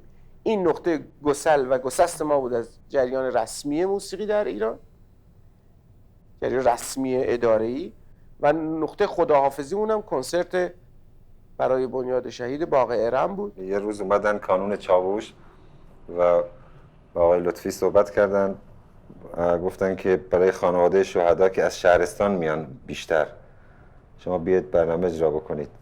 ما با جون دل پذیرفتیم، خیلی خوشحال شدیم. ما را رسما دعوت کردن، یعنی اگر رسما دعوت نمی‌کردن که نمی‌رفتیم وسط خانواده شهدا. اونم اوایل انقلاب در پارک ارم بین 3000 تا از خانواده شهدا، از بچه و بزرگ و کوچک بریم اونجا بشینیم ساز بزنیم. و رفتیم و اون سالونی که روی دریاچه قرار داره بالا، اونجا قسمت اول برنامه اجرا شد و مردم صندلی هم بود یعنی همه پر بود صندلی‌ها.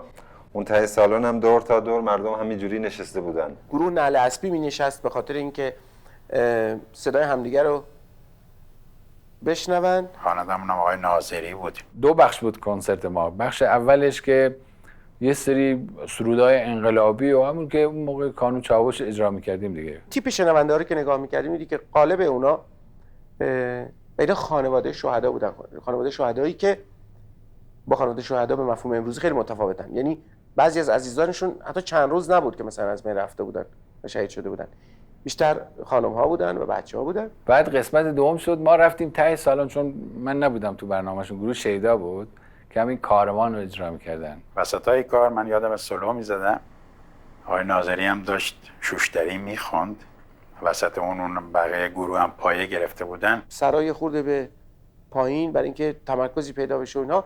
بعد از چند دقیقه که من سرم پایین می‌زدم کم کم احساس کردم که یک صدا حجمش خیلی کم شده. من به افشارنیا نگاه کردم، دیدم نش رو گذاشت زمین، اینجوری نمیزن اون طرف رو داره نگاه میکنه. بعد طلویی هم همینجور تا رو ول کرد و من فکر کردم چه اتفاقی افتاده، خراب کردن. خب معمولا اگرم یه نوتی کسی اشتباه بزنه یا به اصطلاح خراب بشه کسی وای نمیسه، ادامه میدن موسیقی رو. بعد دیدم نه، تک تک همه ساز رو قطع کردن و آخرین نفر من بودم که ساز میزدم. دیدیم آقای لطفی پا شد، پشت سرش آقای ناظری پا شد. اینا بعد میگفتن اینا چرا پا شدن؟ یا بدون که بخوام دراماتیزش بکنم سرم یه قدری آوردم بالا، جلو پام دو تا پوتین دیدم. ولی خود اومدم بالاتر دیدم یه نفر با آدم نسبتاً خوب پیکری با یه یوزی که لوله‌اش البته به پایین بود ایستاده جلو من. یه آدم کچلواری هم روی صحنه داره میره و میاد. گفت برادرها بسه دیگه، بلند شین بسه. یک کلت هم دستش بود دیگه، بسه بلند شین تعطیل کنید. میگفت بیاین پایین خجالت بکشین، بیاین پایین. نمیدونم ما شهید دادیم، شما میخواین برنامه اجرا کنین، کی شما رو راه داده اینجا؟ حالا همه اینا مثل اینا که میگن نظر به راست، همه با هم نگاه میکردن به لطفی. جالب اینجا بود هنوزم روی صحنه با وجود یوزی و با وجود اینا اتوریته مسلط آقای لطفی بود اونجا. آقای لطفی با اشاره بهش گفت اجازه بده کارشونو بکنن. نه طرف گفت آقا میگم قطع کنید برادر. البته برادر طوری میگفت که از این احساس برادری ازش استنباط نمیشد. دوباره آقای لطفی با اشاره کرد، یادم یوزی دستش بود، گلنگدن زد برای اینکه بهت شکسته بشه، برای اینکه به زبون بی زبونی، به زبون اون صدای خشک کریه واقعا نفرت انگیزه گلنگدن مال هر اسلحه‌ای میخواد باشه، با صدای اون در واقع به ما میخواست بگی که داستان تمامه. اون صدا به نظر من صدای بسته شدن در صحنه پشت سر گروه شیدا و عارف بود در ایران.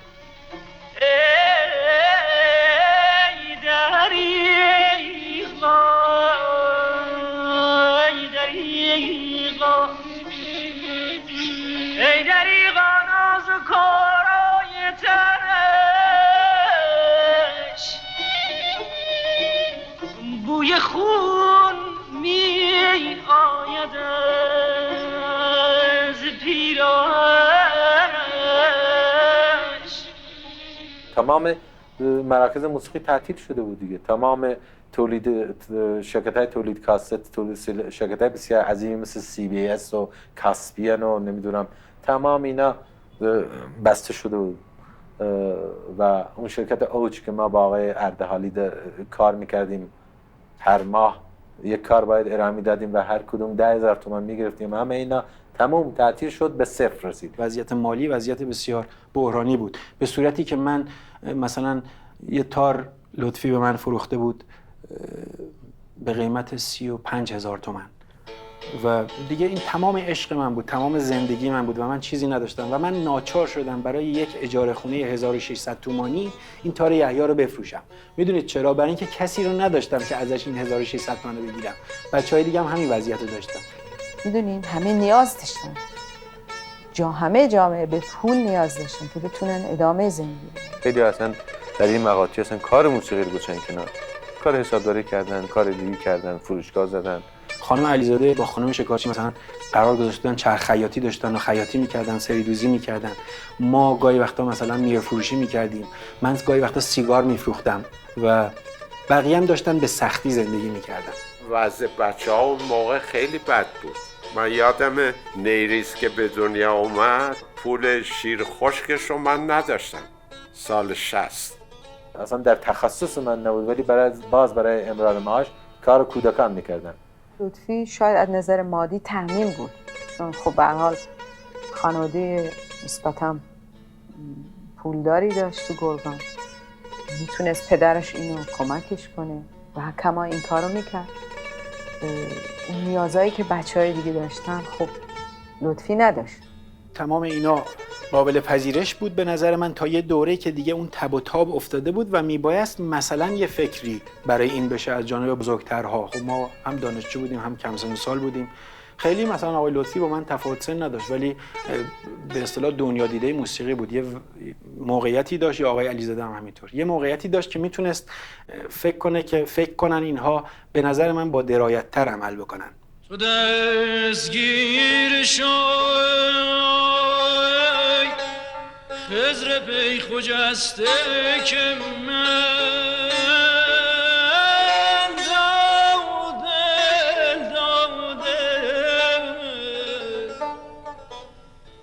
پیاده میروم و همراهان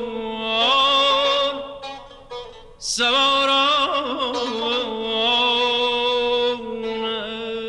بنا به شرایط اجتماعی اون زمان، تورم‌هایی که پیش اومده بود و مسائل سیاسی، مسائل اجتماعی، دیگه همه بچه‌ها دیگه دنبال این بودن که واقعا یه جوری زندگیشون رو بگذرونن. اون انگیزه ها و اون شور و اون عشقی که وجود داشت آرام آرام به خاطر بعضی از این مسائل هم کمرنگ شده بود، هم تدشاه قرار داده بود. و ما یواش یواش دیدیم که کلاس های موسیقی داره تعطیل میشه و اینا میریزن بدون هیچ بحثی، بدون هیچ هشداری یا آماده ساختن مثلا مدیران اونجا، برای اینکه فرض کنید پرونده هاشو جمع جور بکنن، نمیدونم کارهای اداری اگه دارن بکنن اونجا رو پلم میگردن. چند تا آموزشگاه اینطوری بسته شده بود. برام دیگه جالب نبود راستش برای هر چیزی اینقدر انرژی بدم و تصمیم گرفتم که از ایران برم.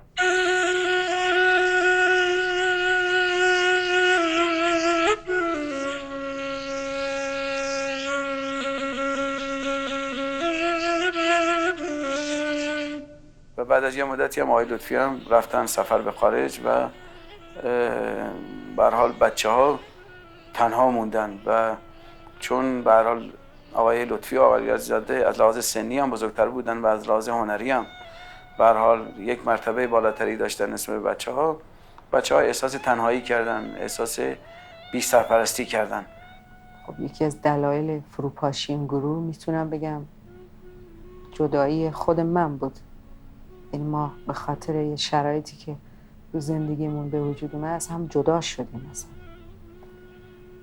و من ترجیح دادم که آقای لطفی هر جوری که دوست دارن و انتخاب کردن زندگی کنن. در واقع من که جدا شدم خب طبیعتاً خانواده من هم که بیژن، پشنگ، حتی اردشیر، ارژنگ اون موقع فعالیت داشتن تو این گروه، در واقع به یه شکلی کنده شدن. برای خودمون شدیم. من وقتی که رفتم انقدر اولش برام سخت بود جدا از بچه‌های چاوش افتادم که اون موقع با ارشد من تماس داشتم و نامه‌هامو با ارشد می‌نوشتم و همیشه اون تو نامه‌هام یه حسرتی بود از اینکه من چرا تو محیط چاوش الان نیستم و اگه بودم این کارو می‌کردیم. از اونجا هم سعی می‌کردم یه سری قطعاتی می‌نوشتم و می‌فرستادم مرتب به چاوش. الان در حقیقت زمانی هست که من دارم در مورد چاوش صحبت می‌کنم که آقای علیزاده رفته از ایران، آقای لطفی هم رفته و اگه فکر کنیم که یه بزرگتری هست توی چاوش، مشکاتیانه. بعد از دوره ای ما دیدیم که مشکاتیان هم کمتر دیگه میاد. پرویز مشکاتیان هم که اصلا راه دیگری برای خودش برگزید و رفت. خب من فکر میکنم بچه‌ها اگه نتونستن این گروه ادامه بدن حتما اتوریته‌شون نداشتن. مطمئن باشی کاراکترشون نداشتن یا قدرت تواناییشون نداشتن. مدیریتی داشت آقای لطفی که بچه‌ها رو جمع می‌کرد و برنامه‌ریزی می‌کرد، کار انجام میداد، کار به وجود می آورد. دیگه اون برنامه‌ریزی نبود. به هر حال آقای لطفی وزنه‌ای بود. به فرد فکر می‌کنم وابسته نبود این قضیه. اگه چاوش به هم نمی‌ریخت امکان نداشت اینا پاشون رو به اروپا آمریکا بزنن. دیگه قضیه تقریبا افتاده بود دست من و حمید متبسم، چون که کسی که اونجا حضور فعال نداشت، فقط من و اون بودیم. صبح تا شب اونجا ساز می‌زدیم، کلاسامون رو داشتیم. عضو اصلی شورا هم بودیم، من، متبسم شکارچی و آقای ناصرپور هم عضو بود. یادم نمیاد نفر پنجم، شاید جمشید، شاید. و به هر حال یه مدتی خود بچه‌ها کانون نگه داشتن تا اینکه در سال 1364 از طریق اماکن، کمیته اماکن اومدن و کانون چاوشو بستن. صبح دم زمش گروهی در جهان کن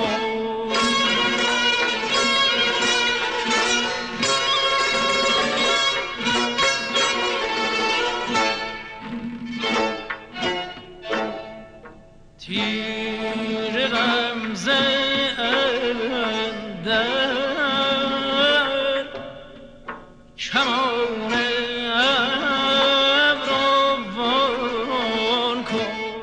سالها بعد در تالار وحدت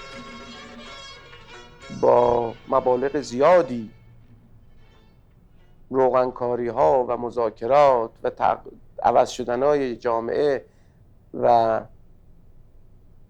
خیلی از مصلحت ها این در یه قدری نیمه باز شد و نه همه اون گروه بلکه تعدادی از این گروه تونستن از لاش رد بشن و برن روی صحنه تارودکی و همون کنسرت های زنده‌ای که با ما دوباره تموم شده بود، باز نخستین کنسرت های زنده با ما، یعنی با گروه شیدا و عارف، باز در ایران شروع شد. اولین کنسرت شورانگیز، کار بسیار زیبایی آقای علیزاده.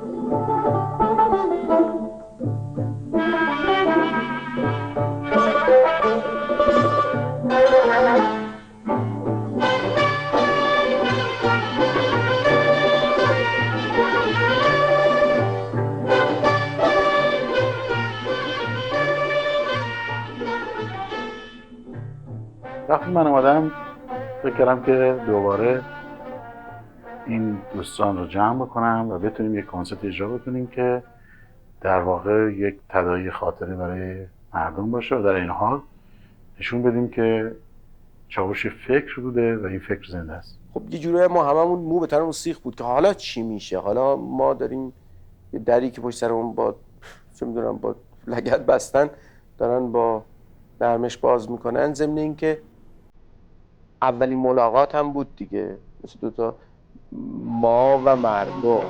دیگر باره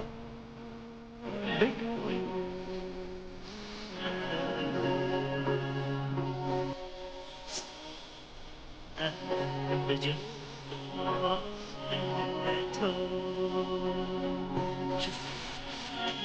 تو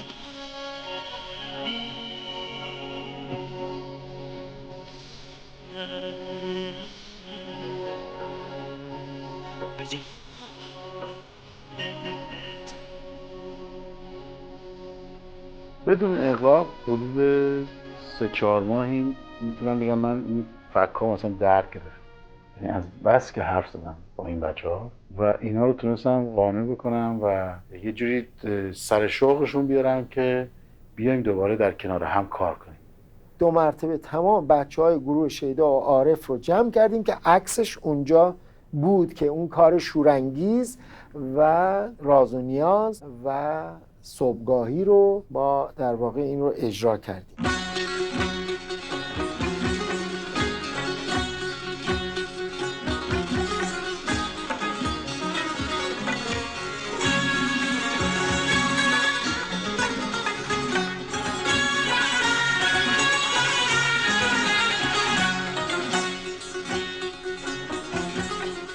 پیشنهاد کردم آقای پشنگ کامکار ازشون خواهش کردم، این سری کارها بود، گفتیم شما صاحب ذوق هستین و استاد هستین، این کارها رو در واقع انجام بدین، تنظیم کنین، بسازین روی این شعرها آهنگهایی که لطف کرد این کار رو پذیرفت آقای کامکار. به تعریف گفتم بیاین چاوشا رو ادامه بدیم. همون 2 کاری که من انجام دادم بیشتر تصنیف‌های امیر جاهد و 1-2 آهنگم خودم ساخته بودم که تعریف خونده. لبخنده گل در سبزه زاران گوید مخور غم آید بهاران.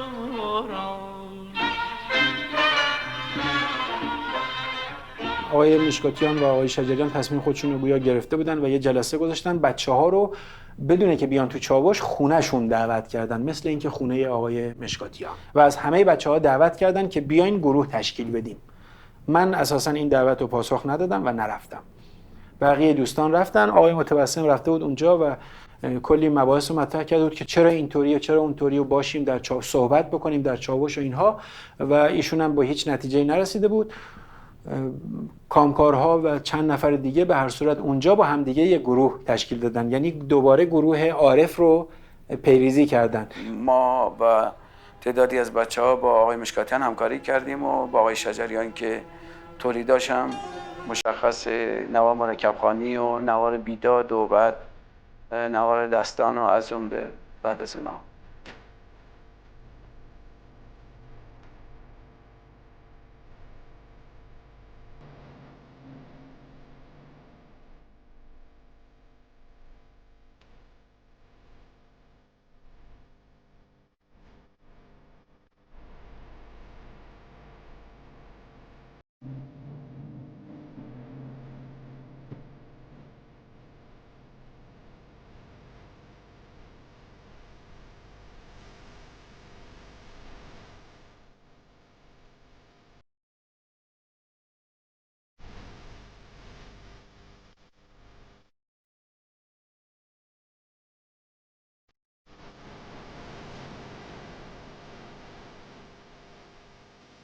هر کسی رفته سراغ کار خودش، هر کسی دنبال اینه که خب حالا کلاساشو چطوری برگزار بکنه. شرایط جامعه هم یه طوریه که مثلا هیچ کس از نمیتونه کلاس دایر بکنه که جواز کلاس اصلا نمیدن. اون زمان یکی از تفاخرهای آقای طلویی که ما هم خیلی بهش حسادت میکردیم این بود که یه کارت داره که میتونه سازو حمل و نقل کنه، که چون تو ارشاد کار میکرد این کارت رو بهش داده بودن و ما جرئت نداشتیم سازامون رو با امنیت کامل اینور اونور بکنیم. وای با اینکه حالا کلاسامون رو چیکار بکنیم.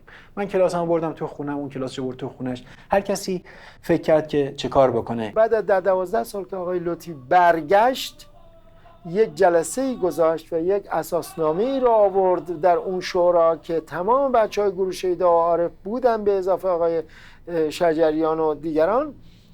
و در اون جلسه وقتی که اون اساسنامه رو مطرح کرد، اون اساسنامه نبود که دیگه 2 مرتبه بچه‌ها رو جمع بکنه، چون برای اینکه اون اساسنامه بوی دیکتاتوری داشت توش. تمام دوستی‌ها به هم خورد، همه نسبت به هم بدبین شدن و خیلی اتفاق واقعا به تراژدی خیلی واقعا دردناکیه.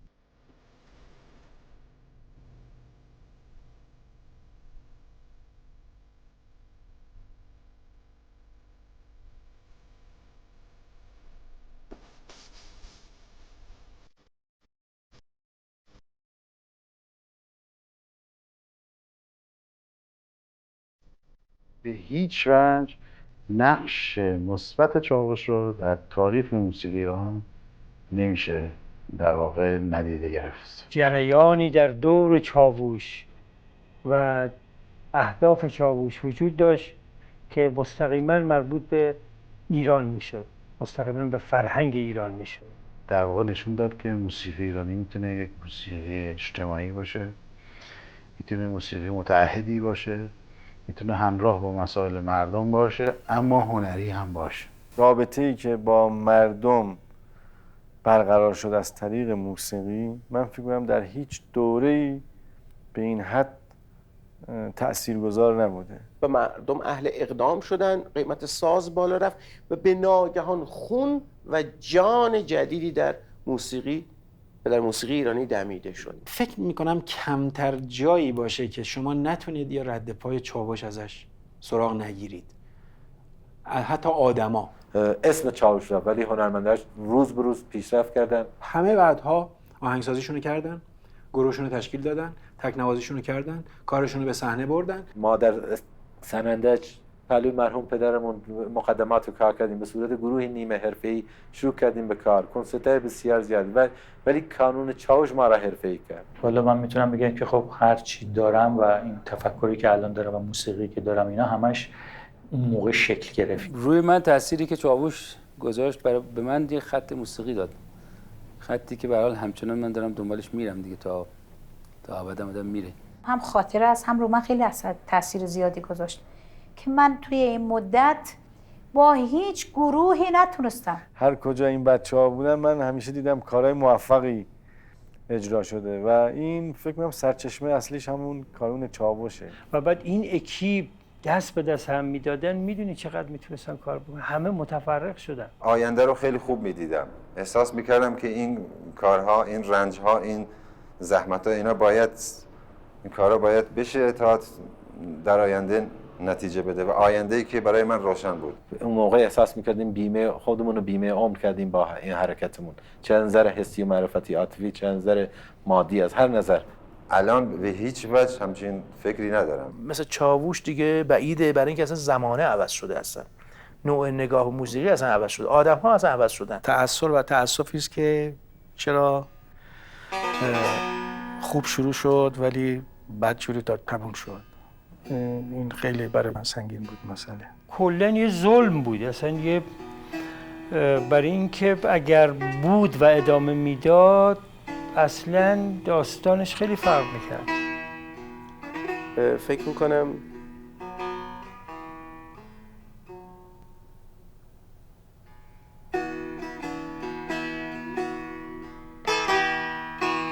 زیباترین خاطرهای من، زیباترین خاطر من هست